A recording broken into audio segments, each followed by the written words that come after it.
Oh, but you gotta have all the gear. You just can't go out into the wilds, you know. With no, you gotta have. Oh yeah, you gotta have your Swiss Army knife that folds out into a log cabin. You gotta have your knife, fork, spoon in the one knife. You know those knife, fork, spoon camping Canadian Tire special. You gotta eat like this.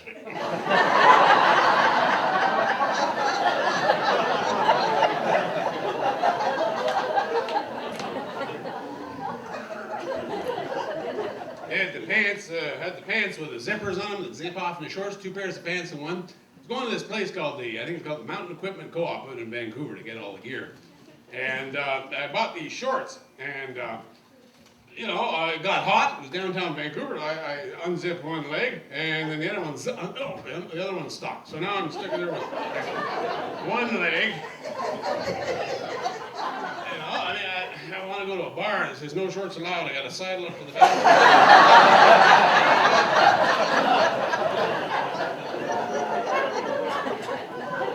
What I was worried about on the gear front was the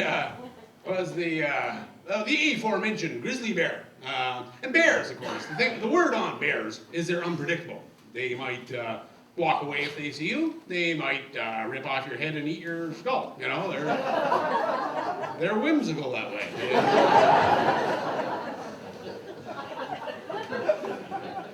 The guy behind the counter of the Mountain Equipment Co-op was trying to sell me bear bells. You hang them from your clothing. And he was trying to convince me that the noise you make when you're walking with these things scares away the grizzly bear, right? Yeah. Tinkle, tinkle. And I had my doubts, you know. I mean, I don't know who invented these. Whoever did apparently had never heard of Pavlov.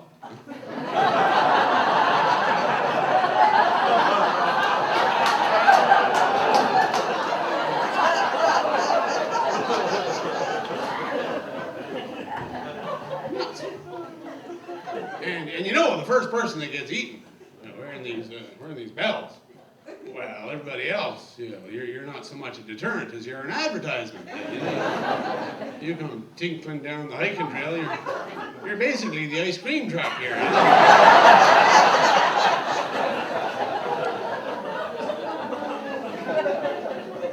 On the back of the Fisheries and Oceans Canada Angler's Guide 2009 and 10, Newfoundland and Labrador, we have, you can read this, help us learn about rainbow trout distribution.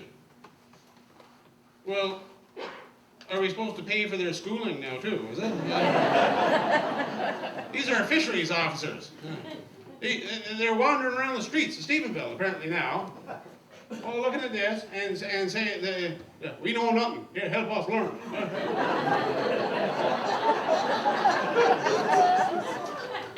Just a thought. I'll leave it out of my next show, don't worry.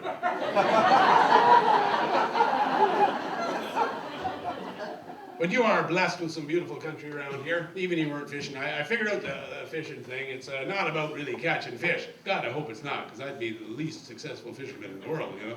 But you do get to see some beautiful country out there. No, I mean, I have, you know, I've been out there fishing, but I haven't caught, well, it's not that, it's more sort of a arn narn. I mean,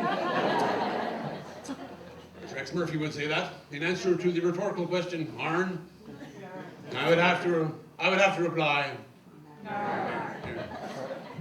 There's a joke you can't tell on the mainland. They speak in Norwegian, dear. Again, Newfoundland language. Now, it's not just fishing. There's, things to do around here. Oh, my God.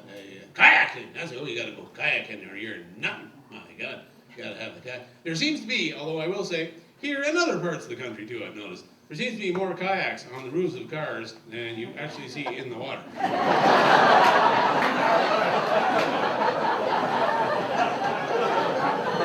I right about that?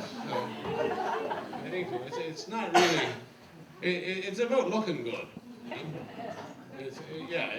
I call it ego tourism.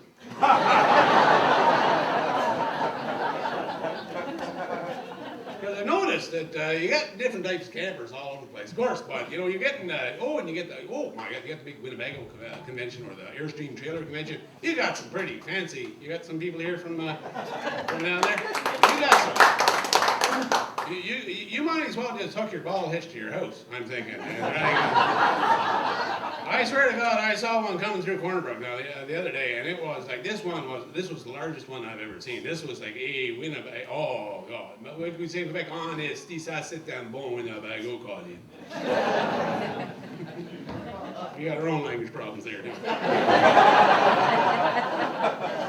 Geez, the great Winnebago. We're talking. It had a ballroom and a rodeo inside. It had a satellite dish. And then you got the car hooked on the back of the Winnebago, on the ball hitch of the Winnebago itself. I'm not sure if it was Winnebago. It was one of those big things. And it was actually a small car. And that's so, of course, when you do finally park the Winnebago, which is akin in difficulty to docking a space station.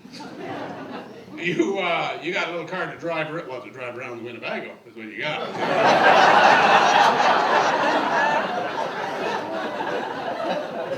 But it didn't stop there, because on the back of the car, on the back of the Winnebago, there are 3 trail lights. 1, 2, 3, bam.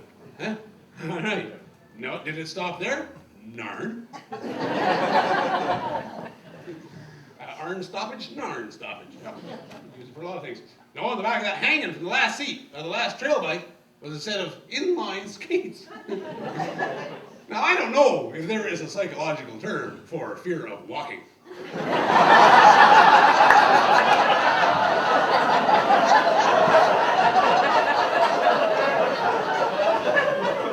But he had her covered. I believe my time is almost coming to an end, which is a subtle way of alerting the people backstage. No, I'll be back for another one there, and thank you for that, all. You'll receive your $10. Once I get it back from these guys. So, Glenn, if you could come out here and help me out of the hole I've dug myself into.